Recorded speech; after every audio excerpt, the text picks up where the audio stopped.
Jérémy Felkowski est journaliste plurimédia. Originaire des Pyramides, une cité de Corbeil-Essonnes, le cofondateur du Zéphyr, un magazine dédié aux aventures humaines, nous a prêté sa voix pour parler de la place des banlieues dans les médias.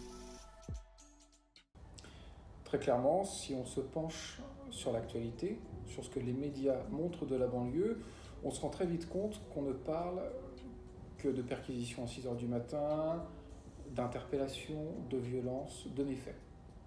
La banlieue, dans la plupart des médias, ne se résume qu'à une question de sécurité publique. On fait totalement abstraction du quotidien des gens, de la réalité de leur existence, de leurs projets également, puisqu'il y a énormément de gens qui font des projets, qui portent des projets très intéressants en banlieue, et tout cela passe malheureusement dans l'ombre. Donc clairement non, la banlieue n'a pas encore trouvé sa place dans les médias les plus connus. Parce que les grandes chaînes historiques, dans leur approche de la banlieue, sont elles-mêmes, des caricatures. C'est-à-dire qu'à aucun moment on est dans le vrai journalisme, à aucun moment on creuse un vrai sujet.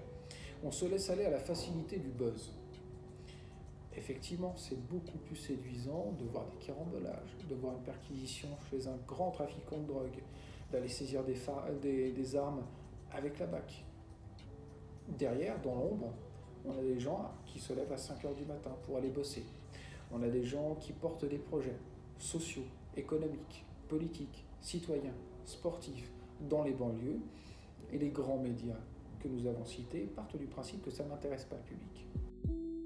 Aujourd'hui, nous sommes en 2019, 14 ans plus tard.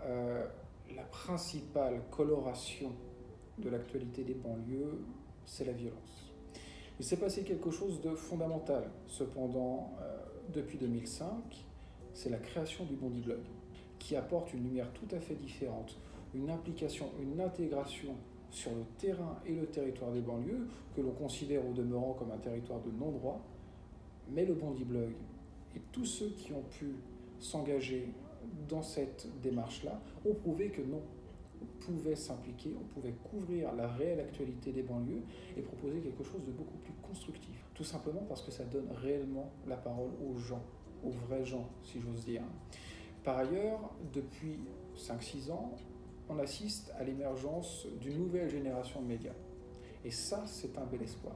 Ça veut dire qu'on peut faire autre chose qu'un complément d'enquête, qu'un enquête exclusif, et on peut être autre chose que des marchands de buzz et de faits divers pour la banlieue.